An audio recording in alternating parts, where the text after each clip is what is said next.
Okay guys, kumusta na kayo lahat? Mamaya lang ipapasyal ko kayo doon sa West Creek dahil may gaganapin doong wedding party ng mga kamag-anakan dito sa lugar at may kaunting salo-salo at this is gonna be a wedding party, so see you there.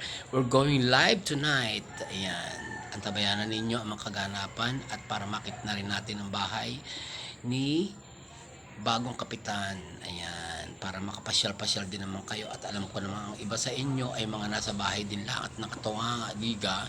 So mamamasyal tayo today at saksihan natin ang mga wedding party na kaganapan doon mamaya, and we're going live at awa naman ng Diyos nakapahinga ako today. Bukas magugupit na uli, so see you there. At watch nyo lang ang ating live for tonight, okay? Para makapamasyal naman tayo paminsan-minsan, di ba?